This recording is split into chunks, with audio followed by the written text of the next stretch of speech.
Hey, what is going on, crypto people? Happy Generational Wealth Wednesday to each and every one of you.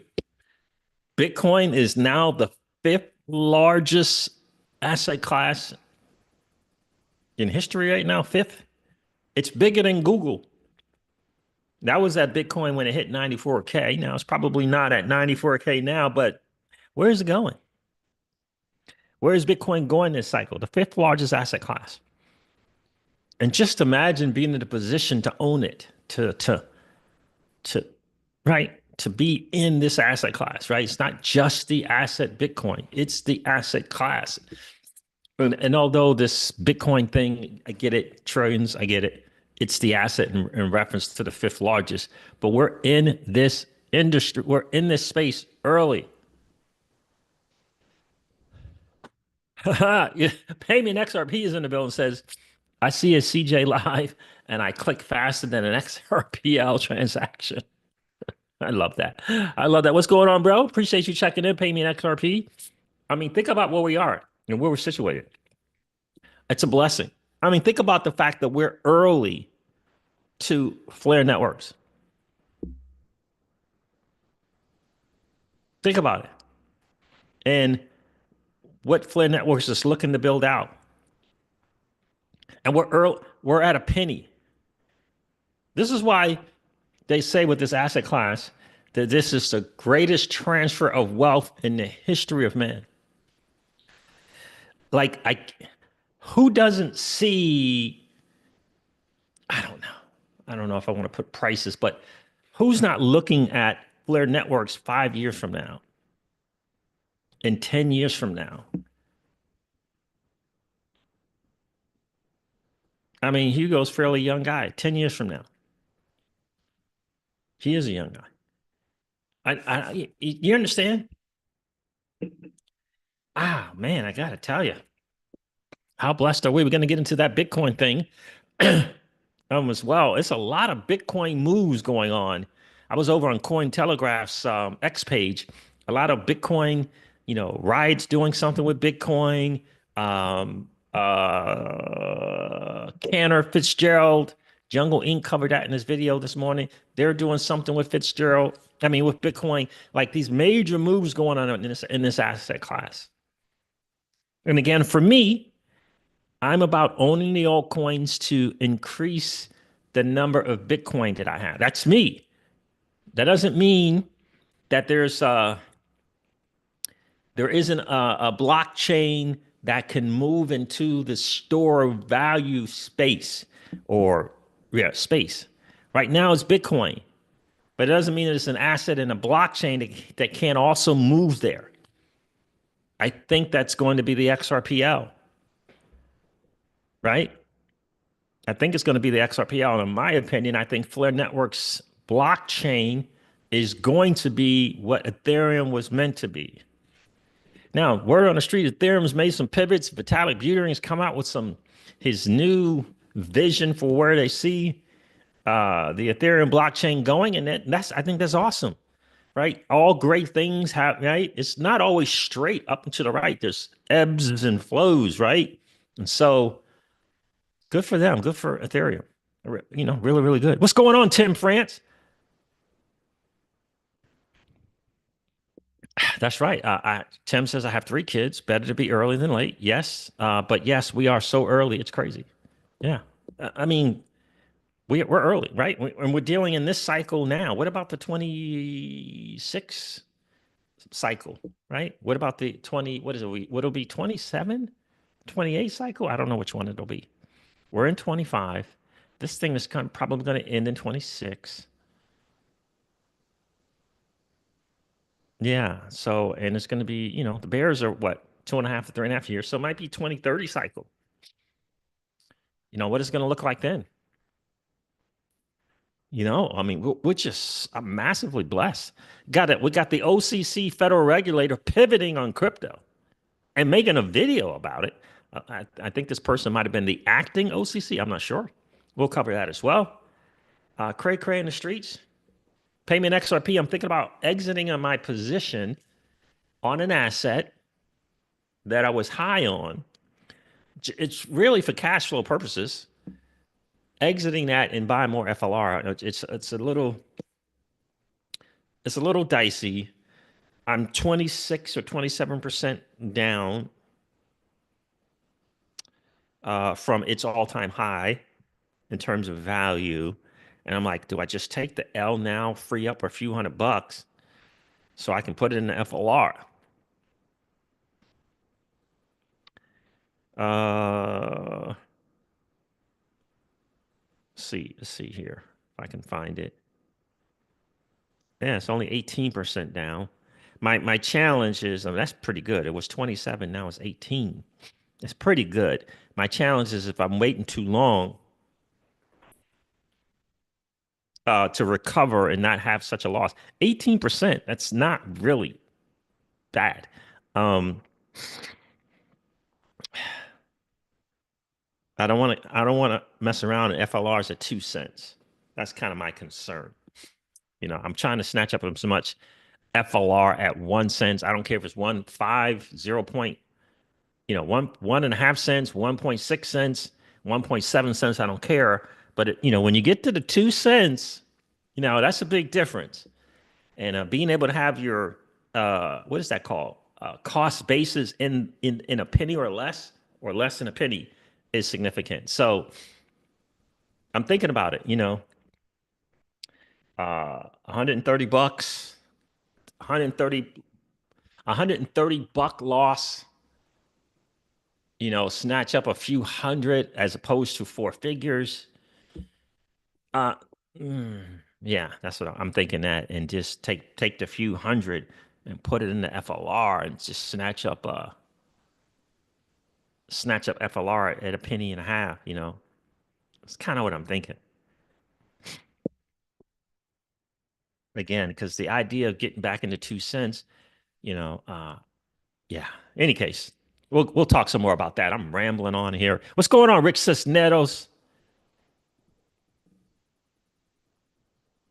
Ethereum. That's a great point, bro. That's a great point. Ethereum had a chance, had the greatest opportunity to take a huge lead, and now Ethereum is restructuring, restructuring.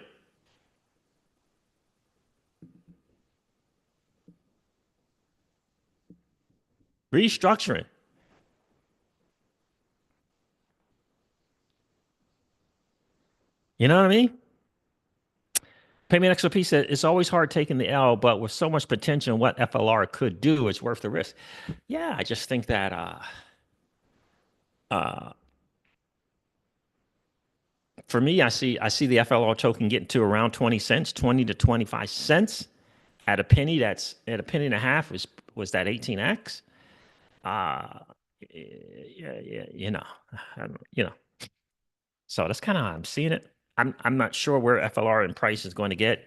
Please don't go buy FLR because I think it's going to get 20 to 25 cents. Please don't do that. Please do your homework on Flare Networks and the Flare team and Flare Labs. But that's kind of how I'm seeing where I'm seeing things. Payment XRP said, I donate $50 in FLR to you just out of appreciation for the content. Just send me the address. Yeah, I appreciate that. What I would rather you guys do is go check out my Old Money Doesn't Want You to Win merch. That'd be a really great way to support the channel. Check out the Old Money Doesn't Want You to Win merch. This for me is going to be really a big kind of a movement thing for sure. I think it's an awesome opportunity to educate the masses on the old financial system and the new financial system. Because it's one thing to just say that old money, and old money is not necessarily a person, it's a system. Now, there was a couple of people who created that system, but it's a system that's rigged against the people, the citizens. But yeah, I would love for you guys to do that. Grab this old money merch. That would be awesome. That would be awesome. We got different colors. We got it with the crypto siege on it and without the crypto siege. Let me find the one that I've been sharing. We got the ladies one as well, by the way, with the finger pointing at it. I think that is some people might like the finger one instead. Um, with the fingers pointing at you. But I think that's awesome for the ladies who are interested. Let me find the ring spun tee so I can share those colors with you. So for me, that's what it's about. Oh, this is the Crypto Siege one. I'm trying to find the ring spun without Crypto Siege on it, so you can. Oh, there it is, right there. So you can see that one. I like this material. I don't know what's taking so long for this stuff to get to the crib. I don't know what's going on. But there it is, the different colors and different sizes. This is black. This is the red one, which I think is super awesome. I, man, I could just rock some nice gear with that, right? Jungle, I could see Jungle in that right now. Jungle Inc. He likes the red. This is the heavy metal, and this is for my guys who love the camo. This is called military green. If you like the camo gear, you can rock this when you're out doing what you do in your camo gear. I like that color. And then, of course, there is this brown, this dark chocolate. I like that as well. So let me do this. I'll make sure I leave a link in the chat for you guys because we need more of us in this space, right? This is why the merch I think is important. Wearing the merch is to bring more of us in the space. We need more of the average Joe and the average Jane entering in this space. Number one, so they can become better educated about the system and how it is, in fact, been rigged against them. But more importantly, once you know, what's your next move? How can you set yourself up for generational wealth, right?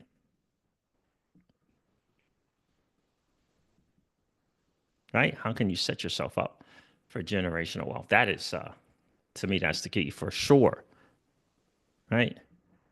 Because it's not just about making the money, it's learning about the system and how it's rigged against you so that you can teach others and how you can respond. This new financial system of decentralization, true security, true decentralization, true security, and true scalability, along with understanding how to manage your own wealth, how to secure your own wealth. I mean, it's massive. So many things we're learning in a digital asset space. It's cray. It is really crazy. All right, let me go over these numbers real quick. I'm gonna refresh CoinGecko.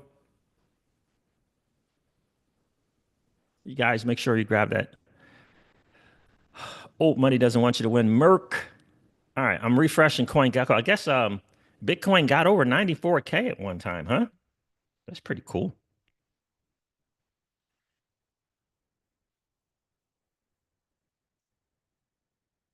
Cerebro is up 216%. Interesting.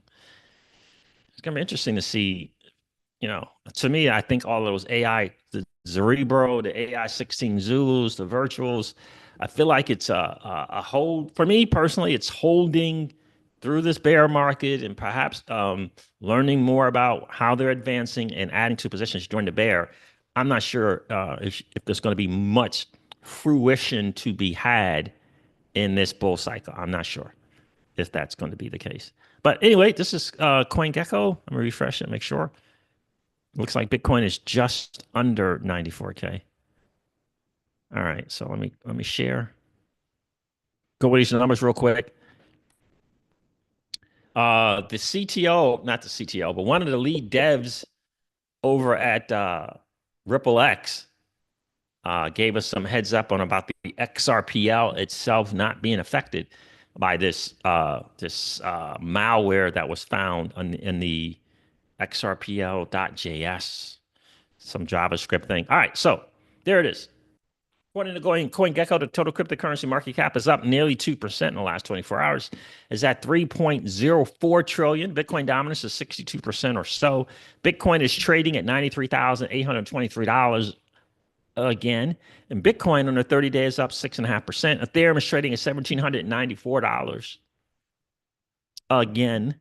And on the 30-day, it's down. Ethereum is down 13.5%. XRP, the beloved, is trading at $2.24 again. And on the 30-day, it is down 9% on the 30-day. Solana is trading at $151. And on the 30-day, it is down 4.5. No, is that right? No, it's up nearly 7%.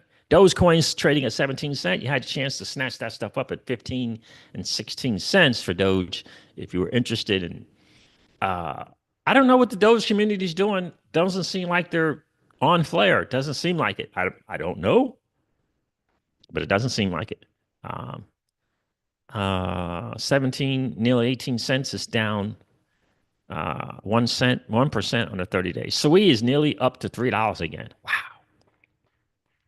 Wow. And on the 30 days, SWE is up 22%. It's interesting. I've added to my SWE position. It's kind of where I am. What I have is kind of what I have. Um, and we'll go from there, kind of rebuilding during the bear market. Still for me, 90 to 95% exit out of anything that is in the 10% bucket. That's me personally, just how I'm doing it.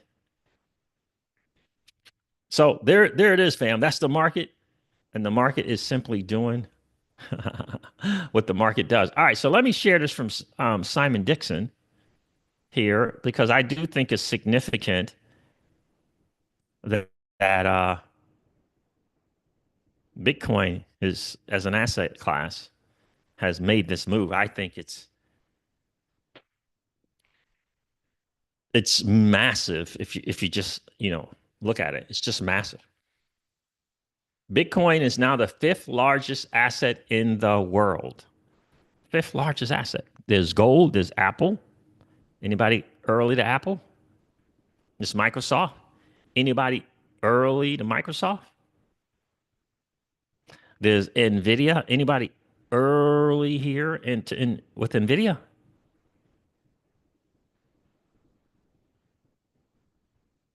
And then there's Bitcoin. A lot of us were early to Bitcoin, all things considered. Even if you didn't enter the space at 17 or 18, it's early. It's less than 10 years old when you entered.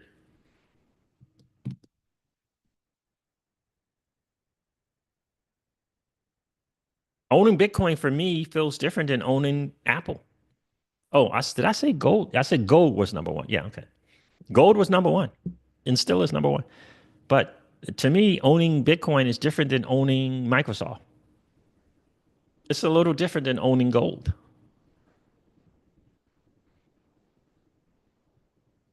I feel like I have more freedoms, I guess. That's what it feels like to me.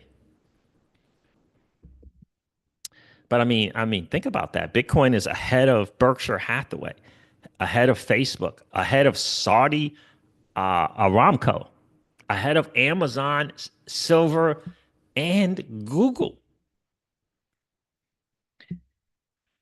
That's cray cray in the streets. The way I look at it makes it easy for me in the crypto season home. This is what I teach my daughter: is Bitcoin is a savings, and the other cryptos are investments. They're handled differently. They're just handled differently. Let me welcome some more people to the stream before I head on. Anyone new else check in? Let me do this chat. I mean, what do you think about that? Rick says Narrows. I mean, the fifth largest asset in the world.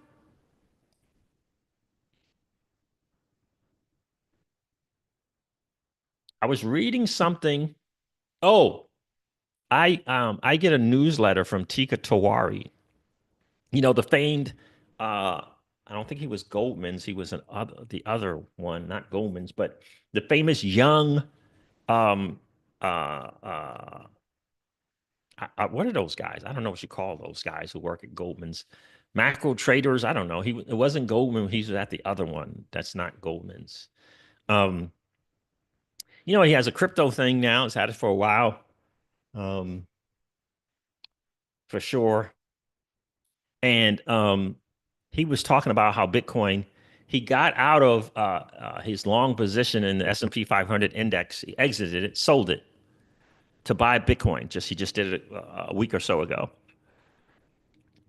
and he just kept pointing to how Bitcoin. Now he put it in an IBIT, right? So here's a thing that kind of speaks to Mikkel, what Mikkel was saying, right? So I don't know where Tika Tawari, I don't know what his net worth is. Um, I know he's doing okay, right? So I don't know if it's 10 million, 20 million, 50 million. I have no idea. But uh, he exited his long position in the S&P 500 index and he put it into IBIT.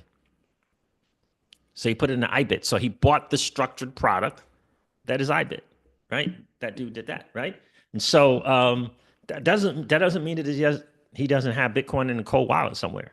He just did this in a cold store somewhere. He just did that with that particular position he was in the S&P 500. So uh, which is interesting to me, right? It was very interesting that he bought that product, but he did do that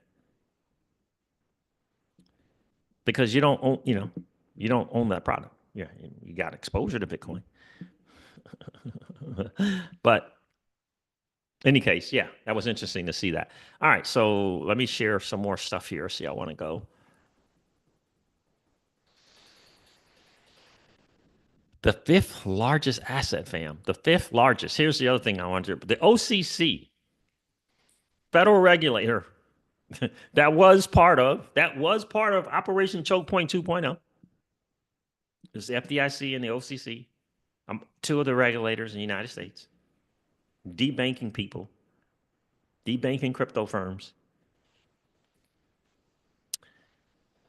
The OCC has confirmed certain crypto related activities are legally permissible and expects banks conducting these activities to do so with appropriate risk management processes in place.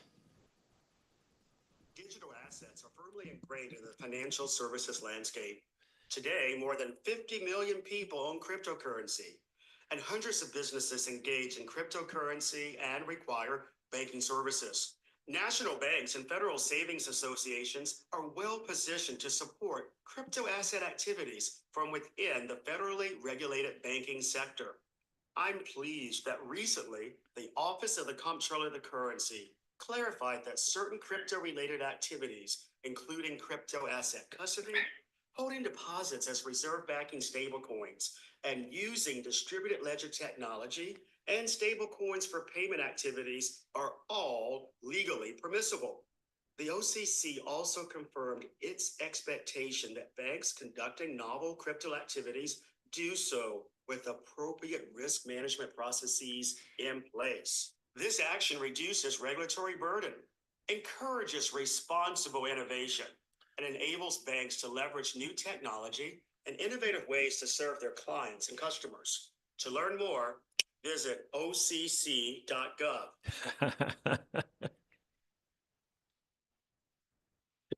Rodney, bro, you got to do a better job in reading that teleprompter, brother. You got to do a better job than that. But in any case, listen, that's good stuff right there. That's good stuff, right? Because look, it's that's an acknowledgement that this asset class is here to stay currently. Who knows what a new administration might try and do? Hopefully, we don't have to worry about that. Um, but it says and speaks to that this asset class is here to stay. And we're early to this. You understand how early, like we're early. It's like being early to when banks first started opening. We're early to this new financial asset class and we're positioned. The best thing about it is we're in the know. You know, we're in the know that there's a difference between doing something with a bank and doing something yourself. There's a difference. We're early and we benefit from that we know there's a difference between holding Bitcoin yourself and holding and or having access to Bitcoin in IBIT. The masses don't know that, right? They don't know. So how blessed are we to be in that position? I'm not doing anything with no bank, right? But we know, the vast majority of people do not know that when you deposit your money into a bank, it's no longer yours. It belongs to the bank, right? But the vast majority of people don't know that. We know it, but they don't know it, right? We don't know it. Like a lot of people don't know you can pay. A lot of people do not know that you can pay your bills with crypto, right? And so I tell people this, and they think, "Why? What? Look, when you want to pay, if you want to pay your bills, you got stables, you got cash flow coming in from liquidity pools that you're in DeFi. Hopefully, you can use a platform, and the platform is is dealing with the bank, right? So the platform has the account with the banks and whatever, but you're using your crypto, your stables, to pay your electricity bill, to pay your credit cards, whatever. You're using your crypto, right? And then they do the bank stuff because they're good with dealing with the bank.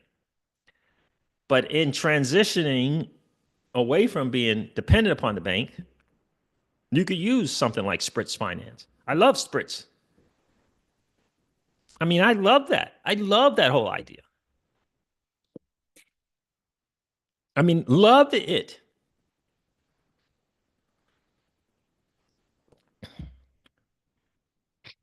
Some people, some people are, it's pretty funny. Some people are taking the money out of the bank. They're getting in the US, no, serious, real talk. Taking the money out of the bank, six, seven, $800, thousand, $2,000 out of the bank in the USDC in their particular wallet, and then paying their bills, just so they can transition out of being dependent upon the bank and using the bank instead of letting the bank use you.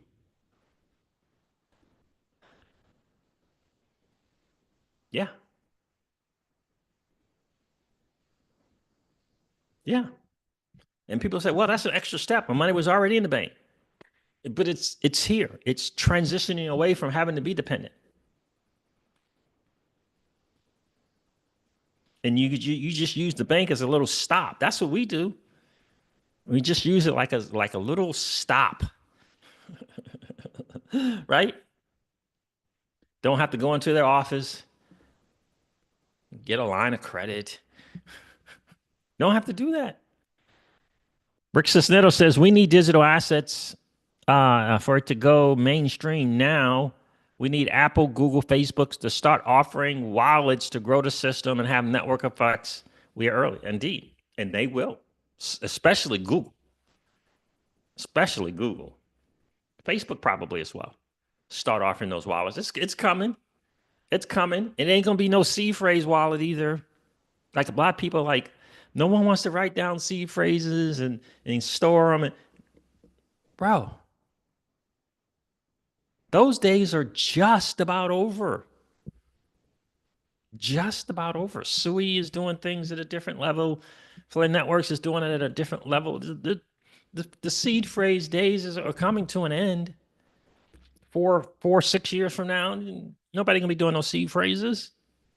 They'll be doing it the same way they do a Google account, same way they do an Apple account. It's coming. It's without question, it's coming. That's coming, right? Nobody's getting rid of their Gmail, right? So if you're not getting rid of your Gmails and your emails, you can protect your crypto, keep it safeguarded, without stressing about losing a seed phrase or cold storage wallet.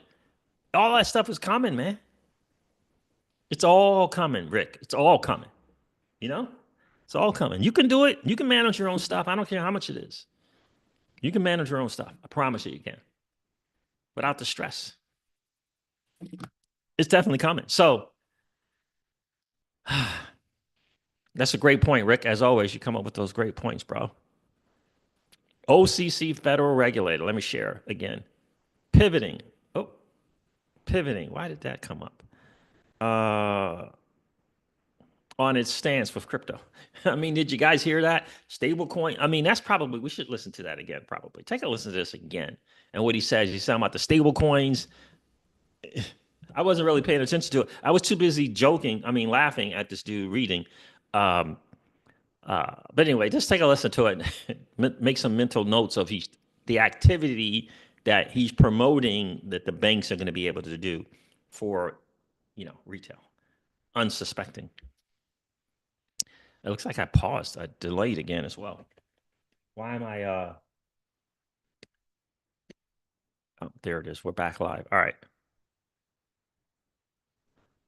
Digital assets are firmly ingrained in the financial services landscape. Today, more than 50 million people own cryptocurrency, and hundreds of businesses engage in cryptocurrency and require banking services. National banks and federal savings associations are well positioned to support crypto asset activities from within the federally regulated banking sector. I'm pleased that recently the Office of the Comptroller of the Currency clarified that certain crypto-related activities, including crypto asset custody, holding deposits as reserve backing stablecoins, and using distributed ledger technology and stablecoins for payment activities are all legally permissible. The OCC also confirmed its expectation that banks conducting novel crypto activities do so with appropriate risk management processes in place. This action reduces regulatory burden, encourages responsible innovation, and enables banks to leverage new technology and innovative ways to serve their clients and customers. To learn more, visit. Yeah. Okay. So a lot of us stable coins, reserve asset backed stable coins, stable coins for payments, right? So that's awesome. Thanks for sharing, Mr. Hood. Rodney Hood, I think is his name. Used to be a Duke basketball player named Rodney Hood. So federal regulator leaning in. I think that's awesome and important to see. All right, so Mayuka here reminds us about this little exploit that happened with the XRPL JS. Okay, she says here the XRP ledger itself is unaffected by this. The malware packages only affect services that use the XRPL.js and upgraded to the malicious versions that were published less than 24 hours ago. GitHub remains safe. Only NPM, because we know what that is, Mayuka, was compromised. Please avoid using any services that have access to your private key /seed until they have confirmed to be unaffected. Please avoid using any services that have access to your private key /seed until they have confirmed to be unaffected. Many of them, like Xamin Wallet, First Ledger, and Gen 3 Games. What is Gen 3 Games? Is that the XP Zertmon? It's the Zertmon thing. Okay. Shout out to Gen 3 Games. They're doing their thing. Have already confirmed here. So they are not affected. Xamin, First Ledger, the XRP meme coin site, and Gen 3 Games have already confirmed that you don't have to worry there. She answers some questions. Devs and community leaders should have already published a comprehensive list of affected services and platforms so people can move quickly on the fix or removing their tokens from the said platform. You don't want to interact at all there, dude. So Stilianos said that. Mayuka said, we can't make that determination for any project that's not open source. They have to tell us themselves. Someone else asked, what about the private ledger like Ledger Nano? She said, you should check with them, but HSMs, because we know what HSMs are likely fine since they use own software for key management. Someone else asked, what about Tangem?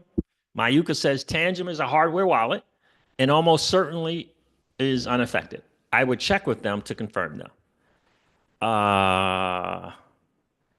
Another question.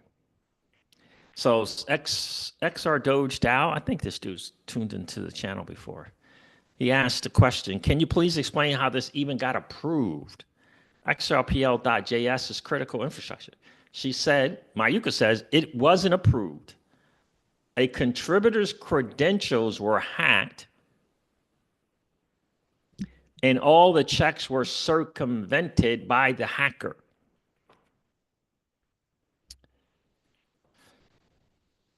A contributor, so it's an XRPL dev of some sort, was hacked and their checks were circumvented by the hacker. So there it is there. What's his name? Vice Nguyen has come out to confirm for sure they don't use this particular third-party services. So Xamin is fine. Bifrost Wallet came out as well and said we're unaffected by the backdoor in the XRPL.js NPM package. We do not rely on XRPL.js anywhere in our infrastructure. Well, I like Bifrost. Big fans of what they're doing. Big fans. And so I'm a big fan of what they're doing for sure. So Xamin and Bifrost, not trying to mess around with that XRPL.js stuff. Funds are cool and not affected there. So just want to let you know about that one as well.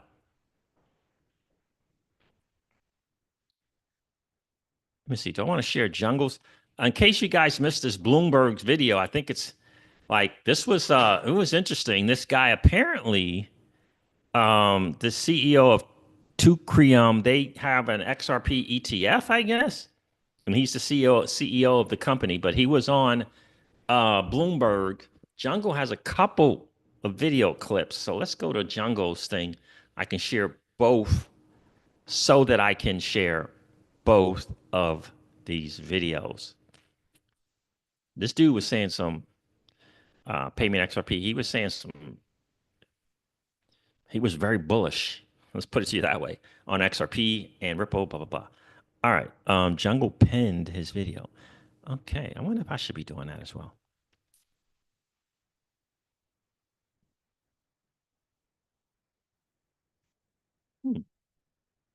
Maybe I should be doing that as well. All right. So let's find those.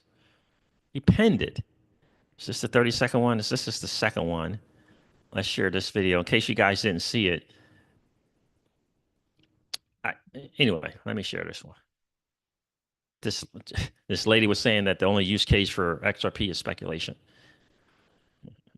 Use case that you mentioned, because a lot of folks watching probably would have the reaction, the only use case for Ripple and some of these other tokens out there is speculation. So what is the actual use case of XRP? Okay, so XRP, that's absolutely not the case. You can speculate in it because it's out there and trading. But XRP, they started Ripple, and I'm not going to speak for them, okay? But they started Ripple to facilitate transactions, moving money around, okay? But now it's literally helping tokenize everything as they develop their level 2 build out. They are really going to tokenize everything. They've just bought a broker dealer clearing member, as you may know, and I think that's the first step toward integrating traditional finance with DeFi. And I'm telling you, this is going to be a breakthrough. It is a breakthrough, but it'll happen slower than people thought. Okay, so the 2x use case. So that's a dude there being really, really bullish on XRP. Now take a listen to this one, Payment XRP. This was really interesting. I mean, this dude is a XRP bull. Bitcoin is a store of value. I agree with Mike. Ripple's a company of really professional people working really hard on this. That's why we chose XRP. We believe in XRP. We're not making a price prediction, but we do believe it's a coin that will have the most utility out there. Bitcoin is a store of value. I agree with Mike McGlone, but I think that XRP has a true use case. There's just no doubt about it. And the Ripple team, from the interaction we've had with them, they're really... XRP has a true use case. And there is just no doubt about it.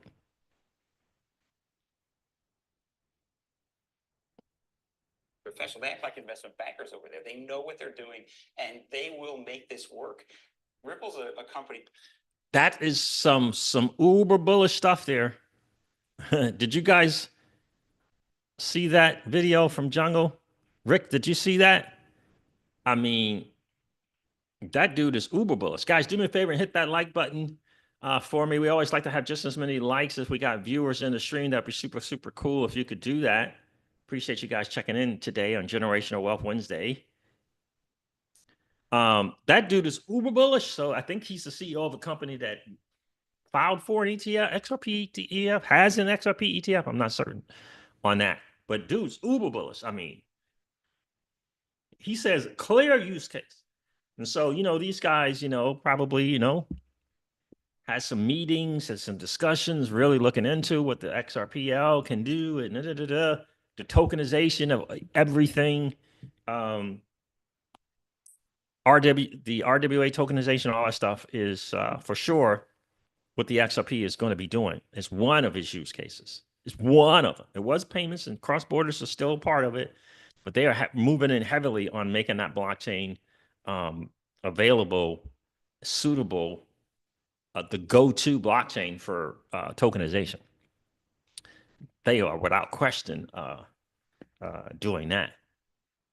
So, I mean, did you guys see that Bloomberg video before? Have you seen it before? Let me know. Those Bloomberg clips, that is major uber, as they like to say, bullish. Uber bullish.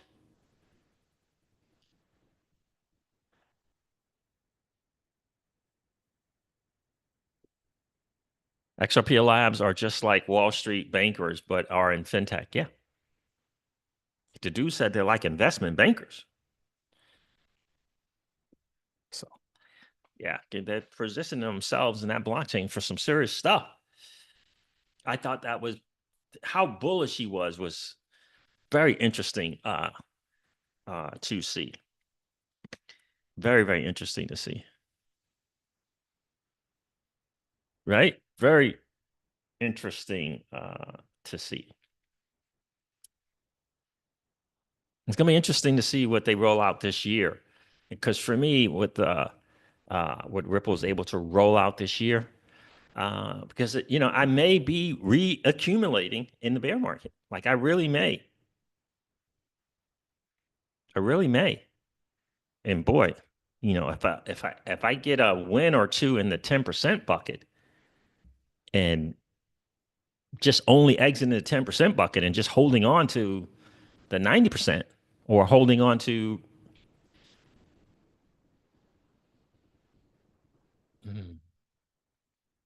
50 to 70% of the 90%, 50 to 70%, 50 to 70% of the Bitcoin, 50 to 70% of the Solana. And XRP. XRP is in the 9% bucket. Holding on to that. Holding on to 50 to 70%, 50 to 80%. Holding on. Because the 10% bucket performed so well, that would be sweet. That would be really, really sweet.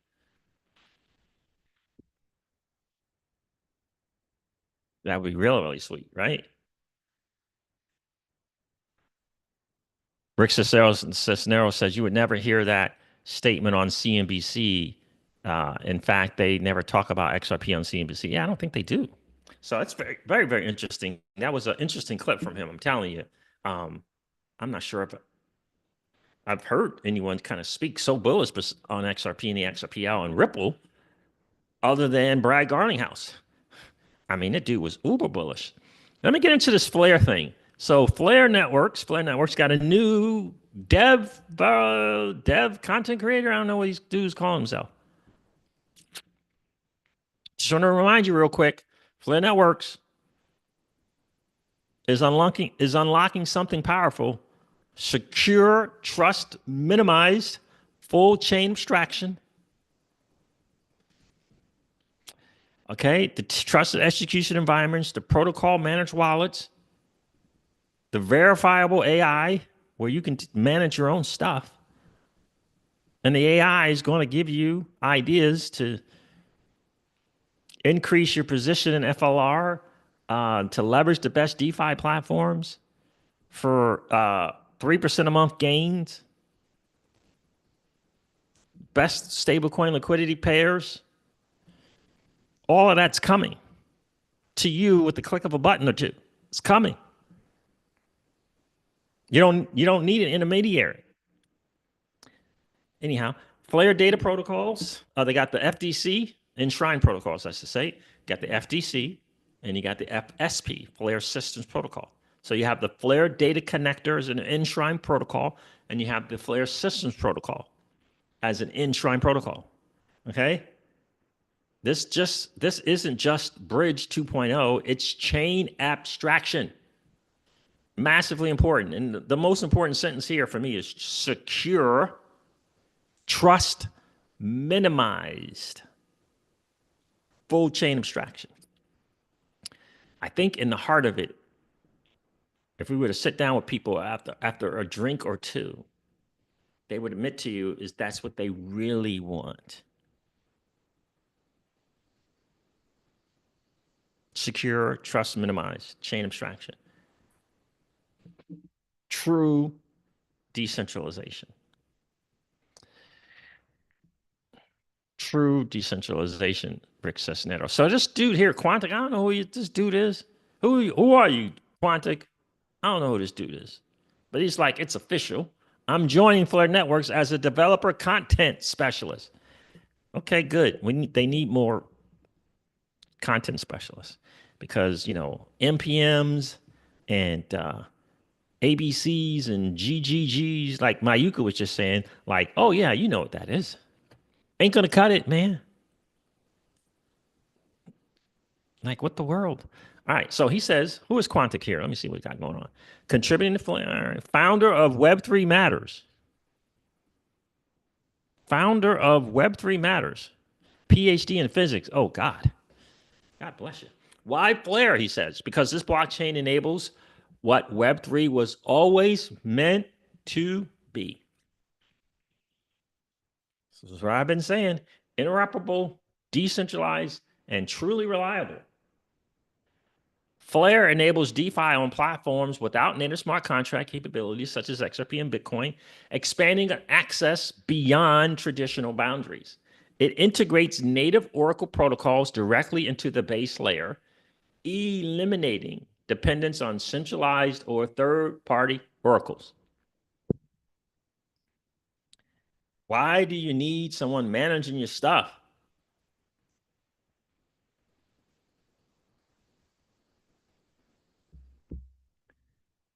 Anyway, it integrates native Oracle protocols directly into the base layer, eliminating dependence on centralized or third-party oracles.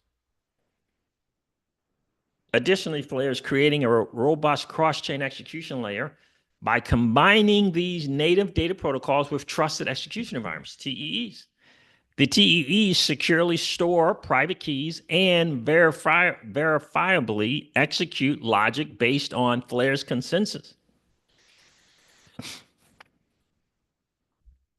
enabling secure, trustless automation across multiple blockchains. Again, for me, this guise of it's safer for us to manage our stuff. It's safer with us. We're the professionals. Nah, you're not the professionals. And AI is going to become more professional than you. That's the fact.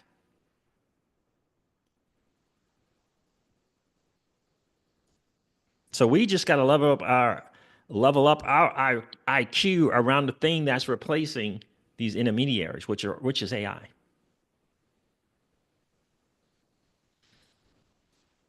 Right? That's how I see it. All right. So TE securely store private keys and verifiably execute logic based on Flare's consensus, enabling secure, trustless automation across multiple blockchains. This approach is not just about transferring assets between chains, but rather about moving logic itself across blockchains. I'm excited to contribute to this mission and collaborate with entrepreneurs and developers shaping the next chapter of Web3. So dude got a little gig over there. Here's a great diagram, all of the blockchains. Oh, I like it. Got the protocol managed wallets. You got the Flare data connector. You got Flare over here with the FTSO, the two enshrined protocols. I like it. Consensus signed, consensus execution. It's a good diagram. I like it. Crypto Eddie's like. So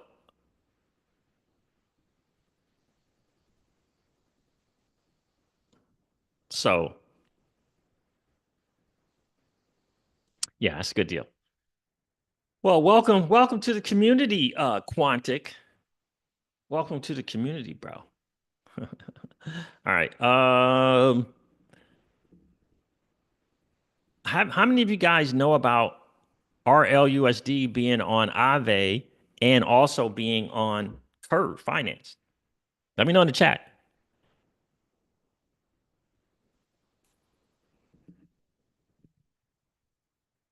Let me know in the chat. If you did you know about the RLUSD Ripple Dollar stablecoin being on Aave and on Curve Finance in a liquidity pool? Liquidity pool on Curve Finance, lending and borrowing on Aave.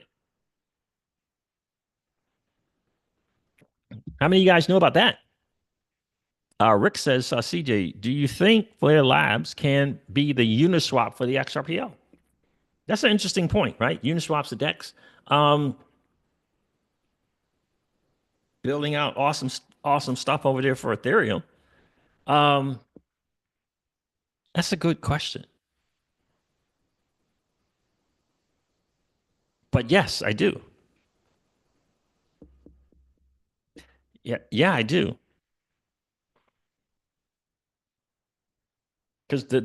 Because Flare Networks Flare Networks could be the Uniswap for any blockchain. So yeah, that's a good point. But yeah, I do think that because that's what they're building out is true chain abstraction, secure, trust minimized chain abstraction. So yeah, I don't know, but I find it fascinating that Flare Networks, Hugo is making a presentation at the XRPL Apex 2025 in Singapore. That would be the only reason why I would go to Singapore. That's such a long trip, though, from the States.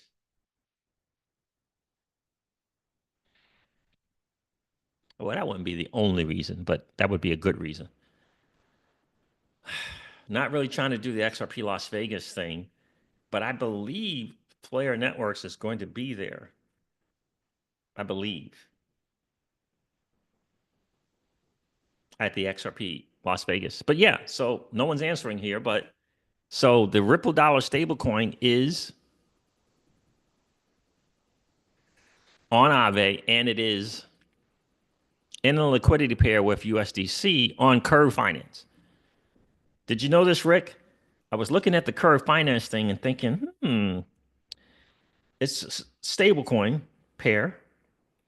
You're earning a insignificant amount of the CRV token. I mean, it's insignificant, and you're earning RLUSD at 9.9%.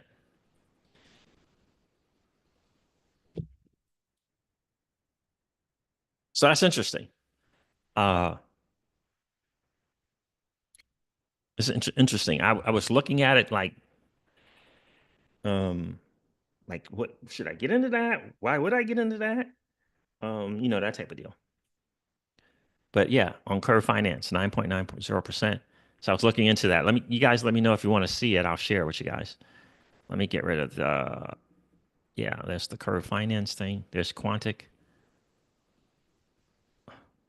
I found this to be fascinating as well, Rick, from Flare Networks. Flare asked the question, Flare Networks asked the question, looking to integrate real world data into smart contracts to create transparent, automated insurance systems? The 8th Flare Builder online workshop session is for you. Discover how you can use Flare Data Connector, the protocol, Enshrine Protocol, FDC, to build a decentralized, trustless insurance marketplace. How about that? How about that? And that's to me, this is just the start of the things that's going to be possible. But they're all going to be rooted in that foundation of secure, trust, minimize, decentralization. They're all the DApps and things being built is going to be around that foundation, which for me is everything.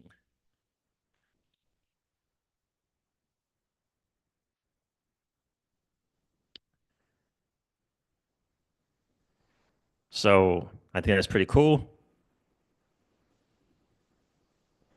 I don't know why Hugo made this comment about stablecoins, but he did. To enable a highly effective XRP Fi DeFi ecosystem, there is one piece that needs to be in place. That is a highly liquid and global ubiquitous stablecoin. I don't know what it's going to be, but it feels like it's going to be some tether. That's what it feels like to me. Maybe it's USDC. We'll see. It needs to be able to be easily on and off ramped to and from Flare. Does he answer anything? Does he say anything? King Karam thinks USDX will do it. I don't know. But he doesn't.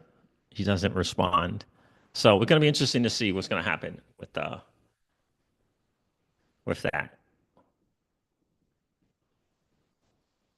Share Jungle's videos. Shout out to Jungle.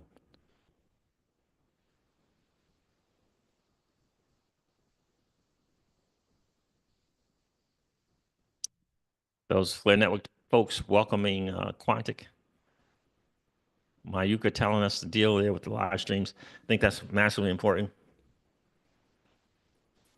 Rick Cisnero says the 9.90% on curve finance is better than Uphold's APR. So, okay, you're talking about on RLUSD.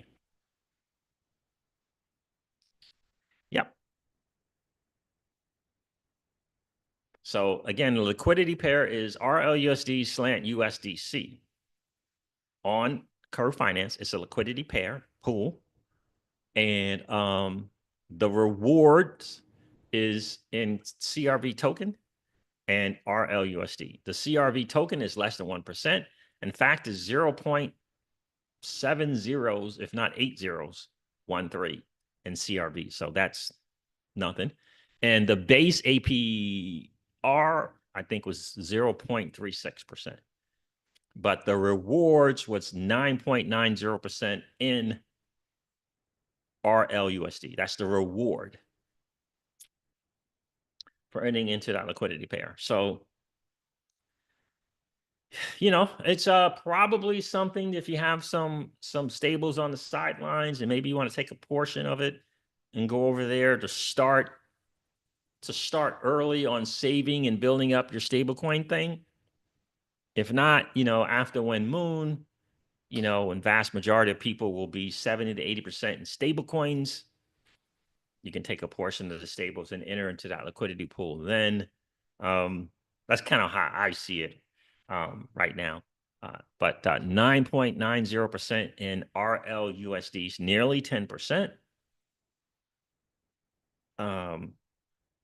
When you have this RLUSD, hopefully there's going to be some money markets on the XRPL, where you can, kind of do some stuff.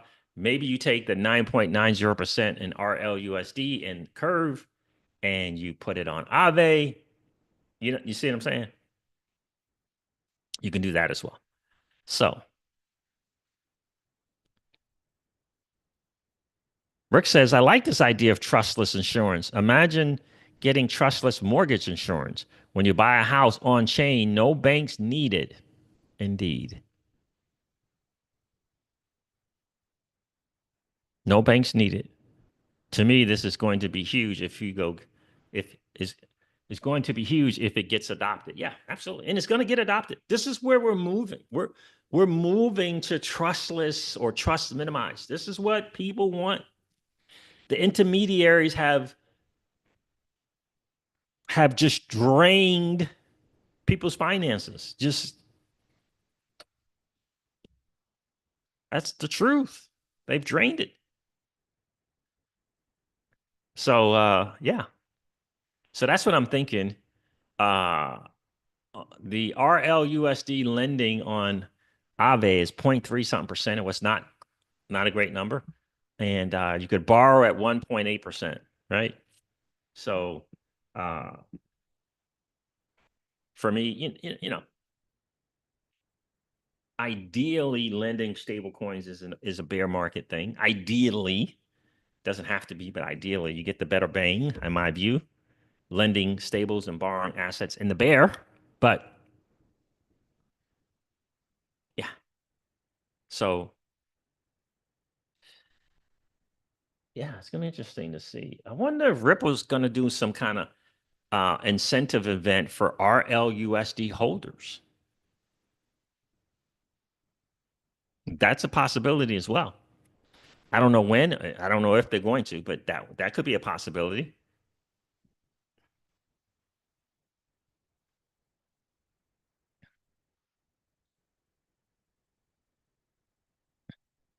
So right now, you got to deal a little bit with the madness of Ethereum, okay? Because Aave and Curve, Ethereum, okay? But the liquidity pair on Curve Finance is a stable coin pair, right? RLUSD and USDC. So you do not have to worry about balancing and rebalancing, rather. You don't have to worry about that. There's stable coins.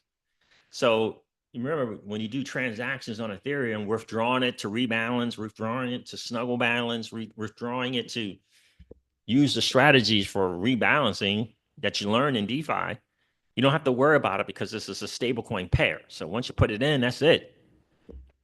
So there's that. So I would probably, yeah, I would consider that, right? I don't have enough stable coins. I had to use my stablecoin surplus to uh, make sure my assets were not in liquidation range. So I don't have any available stables, but I would think that would be the thing to consider. So you guys let me know if you want to see the liquidity pair and Curve Finance. I'll share that with you guys. But yeah, it's interesting stuff what they're doing. But I don't know. I think let me know in the comments here, in the chat, in the comments of this live stream if you're watching on replay. Do you think Ripple has plans for incentivizing people who hold RLUSD? I just thought about that. And they just might. They just might.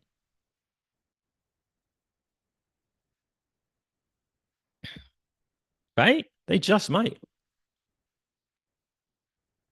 I think I may consider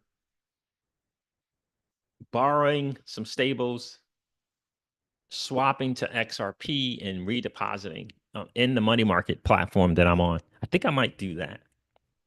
That seems like a good move, right?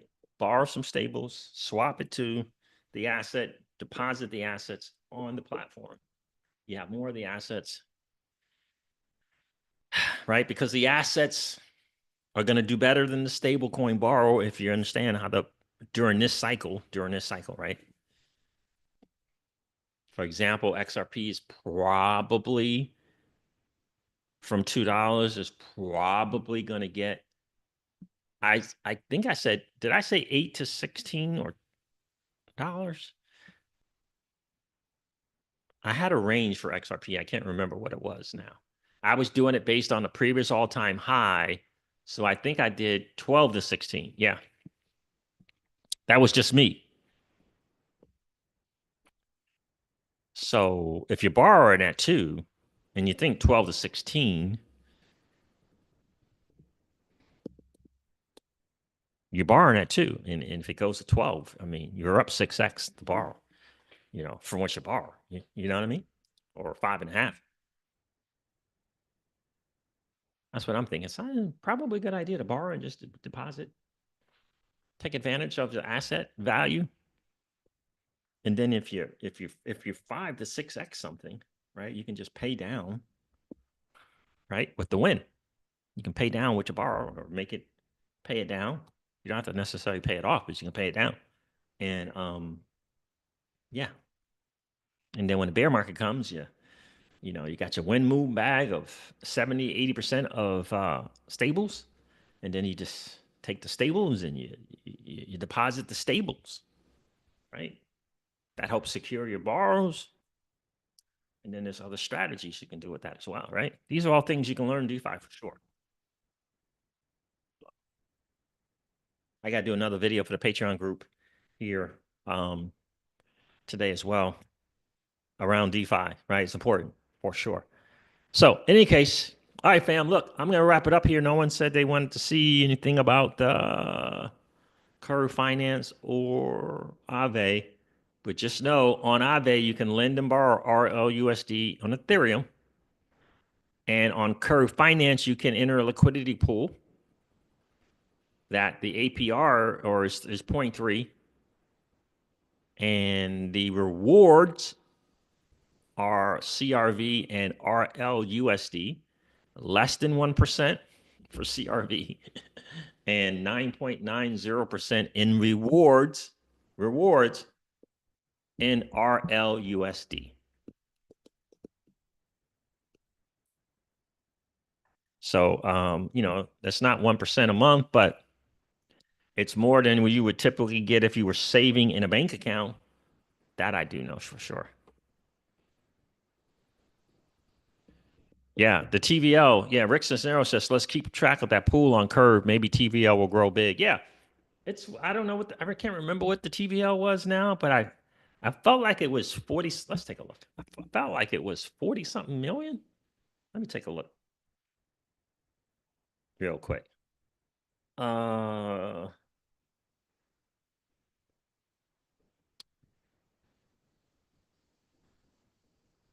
Let me take a look real quick.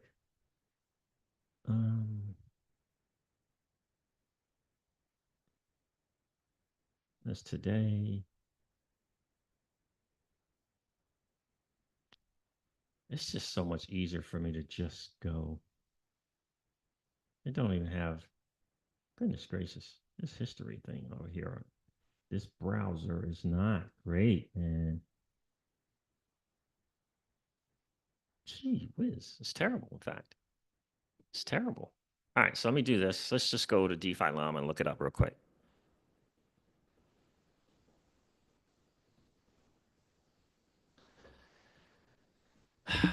All right, let's go to DeFi Llama, go look at this curve thing, DEFI.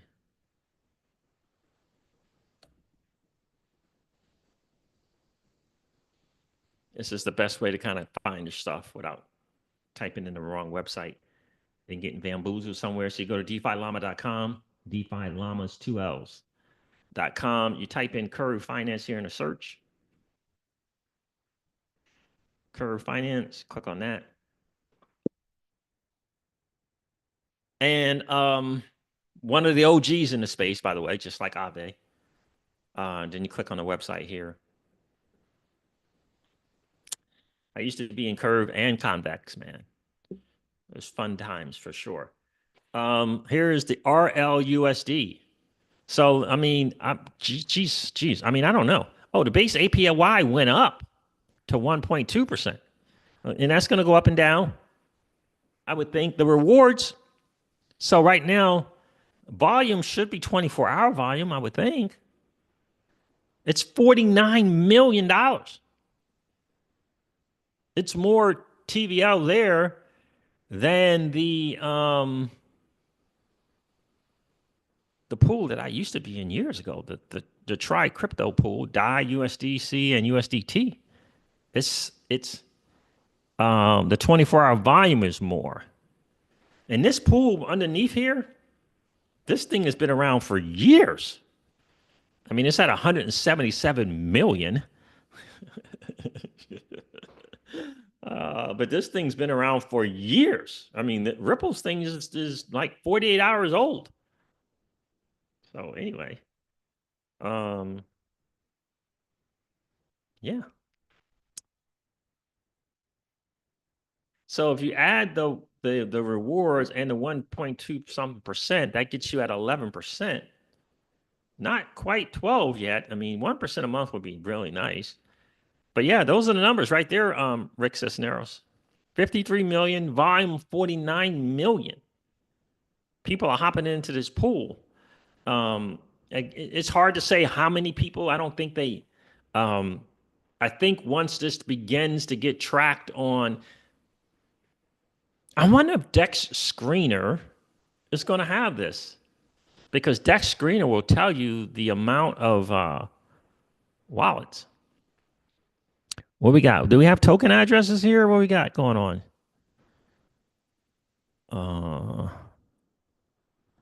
I thought I think that was on the Aave one. So we need to know more about the LP token, right? Oh, here it is right here. It's right there. Contracts. It's right there. And from this contract, you can go to Dex Screener and it'll tell you about the wallets.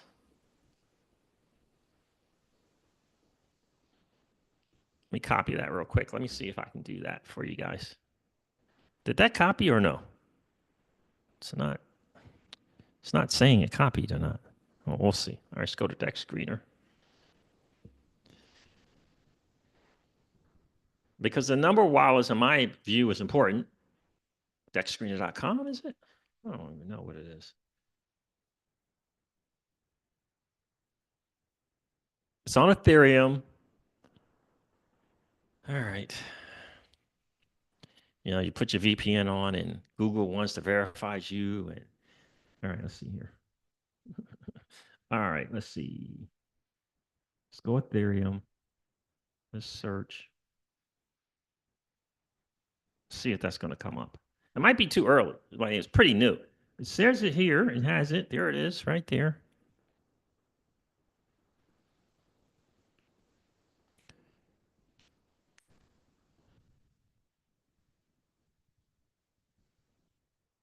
There's the pair right there. There's that. Yep, Curve Ethereum. So that is the one. All right, what we got going on here? 1 hour ago, there was a buy of 4 million RLUSD. I mean, look at the numbers here. 4 million, 1 million. These are interesting. These are probably market makers or Ripple's, working with. 1 million, 4 million. These are buys. A million. So that's very interesting. We've got some issues there. Transactions, holders. It says 2,291. 2,291, Rick Cisneros.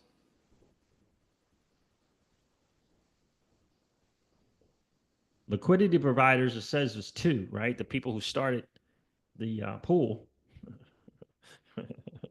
But the holders here, 2,200, nearly 2,300 holders.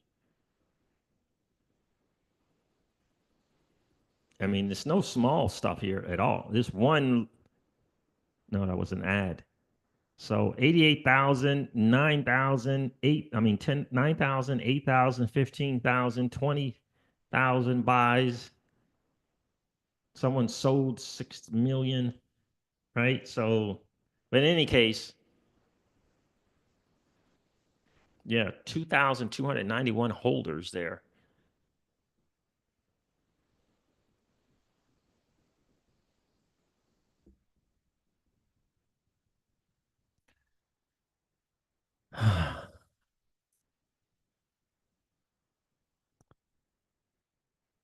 So in any case, let's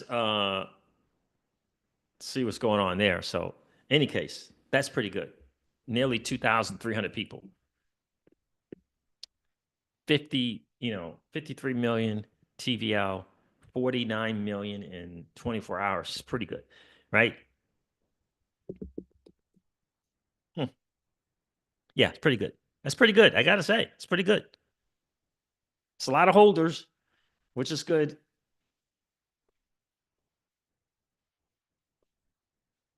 You're gonna have to time when you enter in that pool, depending on how much money you want to pay for the fee to just enter on Ethereum. But hey, The other part of it is, when we get the stuff on the XRPL, when we get the RLUSD and this liquidity pair on the XRPL, it's going to be awesome as well. So there it is, fam. Thank you so much for hanging out. I appreciate you guys being here. Interesting numbers. Interesting numbers. Yeah. No small amounts on there from what they were showing. No small amounts. Pretty cool. All right, fam. There it is. Thank you so much for hanging out. Do me a favor, if you didn't hit the like button on the way in, please consider hitting it on the way out. That'd be awesome. We always like to have just as many likes as we got viewers in the stream. And if you happen to be in that 55% or so of people that are hanging out, listening to, and watching the Crypto Seats, do me a favor. If you've been enjoying those hangouts, please consider subscribing to the channel. We're on a mad dash to get to 9,000 subs. We're less than 10 people away. And I know we can get there, especially with your help. And don't forget to ring that notification bell so you know whenever we go live or whenever we upload a video. I'm going to end this one like I do all my videos and remind you guys of this. Old money doesn't want you to win. But that's okay, though, because you and we're already winning. And I would ask you to consider this or perhaps ponder the idea or notion of living your life permissionless. I'll talk to you guys soon. See ya.